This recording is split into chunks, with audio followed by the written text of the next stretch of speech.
শ্বশুর বাড়ি মধুর হাড়ি, সেটা 2-4 দিনের জন্য, চিরস্থায়ী কিন্তু নয়। আমি এসেছি আমার ছোট চাচার বাড়ি। আমার ছোট চাচা আবার থাকে শ্বশুর বাড়ি। ছোট চাচা থাকে শ্বশুর বাড়ি আজ বেশ কয়েক যুগ ধরে। এখানে বিল্ডিং করেছে, বিভিন্ন ফলের গাছ লাগিয়েছে, কিন্তু দিন শেষে আমার কাছে সে শূন্য। আমি একটা কথাই বলে যাই, যারা নাকি ঘর জামাই থাকেন তাদের উদ্দেশ্য করে বলছি, যদি হিম্মত থাকে, বুকে জোর থাকে, কখনো ঘর জামাই থাকবেন না।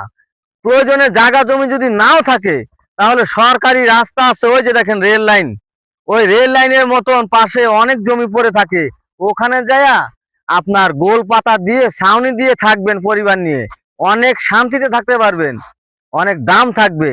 কিন্তু এই শ্বশুর বাড়ি রাজপ্রাসাদ করলেও, হীরা মুক্ত পান্না জহর দিয়ে বিল্ডিং করলেও না, ওখানে কখনো দাম নেই, সম্মান থাকে না, রিমোট থাকবে না আপনার হাতে। আপনি যে পরিচালনা করবেন, আপনার হাতে রিমোট থাকবে না, রিমোট থাকবে পরিবারের হাতে। 19-20 হলে পরিবার বলবে, বেশি কথা বলবো না, বেশি রাগ দেখায়ও না, বেশি চোট দেখায়ও না, এটা আমার বাড়ি, আমার বাপের বাড়ি, আমি যা বলবো সেটাই তোমার শুনতে হবে। এটাই সত্য কথা। বাপের বেটা হলে না, ও সরকারি রাস্তায় গিয়ে থাকবেন, গাছতলায় গিয়ে থাকবেন, কিন্তু শ্বশুর বাড়ি কখনো থাকবেন না।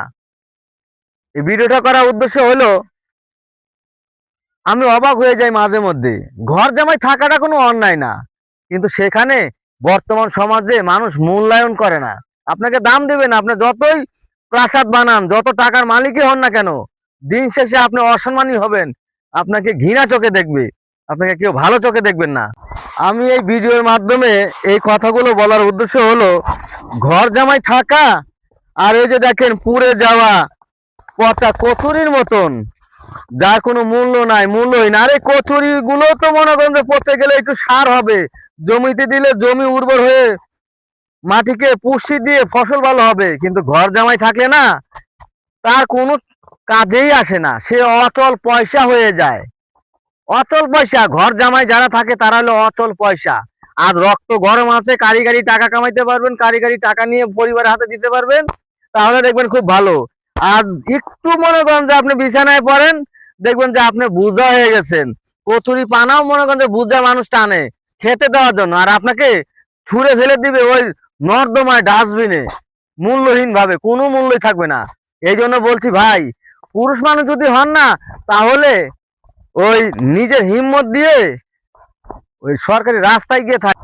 আমি এই ভিডিওর মাধ্যমে এই কথাগুলো বলার উদ্দেশ্য হলো, ঘর জামাই থাকা আর এই যে দেখেন পুড়ে যাওয়া পচা কচুরির মতন, যার কোনো মূল্য নাই, মূল্যই না। আরে কচুরি গুলো তো মনে করেন যে পচে গেলে একটু সার হবে, জমিতে দিলে জমি উর্বর হয়ে মাটিকে পুষ্টি দিয়ে ফসল ভালো হবে, কিন্তু ঘর জামাই থাকলে না, তার কোনো কাজেই আসে না, সে অচল পয়সা হয়ে যায়।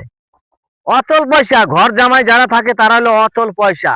আজ রক্ত গরম আছে, কারিগরি টাকা কামাইতে পারবেন, কারিগরি টাকা নিয়ে পরিবারের হাতে দিতে পারবেন, তাহলে দেখবেন খুব ভালো।